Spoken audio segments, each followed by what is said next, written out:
ঠিক আছে, অনেকে লেখে স্যার, হ্যাঁ ধরো বানান লেখে এরকম স্যার, আমি, হ্যাঁ লেখে আমি, তারপরে লেখে হচ্ছে আপনার,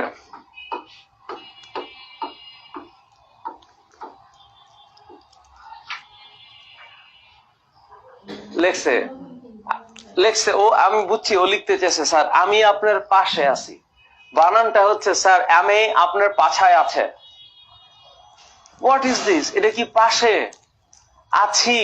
এটা তো আছি না, এটা এইস, এইস, ইটস নট দিস।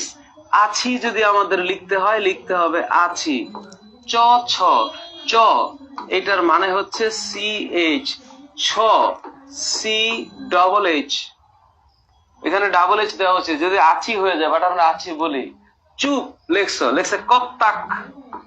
কি কাহিনী রে ভাই, তোমরা যদি মানে চুপ, this should be C H U P. My goodness. Sir আমি আপনার পাছায় আছা, কেমন আছেন, কেমন কেমন আছেন, কে মন, কে মন আছেন, A C double H E N হওয়া উচিত, অথবা এ সি এইচ হওয়া উচিত, সমস্যা নাই। স্টুডেন্ট লেখে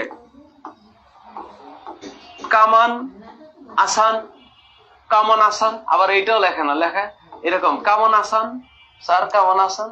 আজব ক্যারেক্টার, কি লিখছে আমি বুঝি না। মা বাবা, এটা কি ধরনের কাহিনী?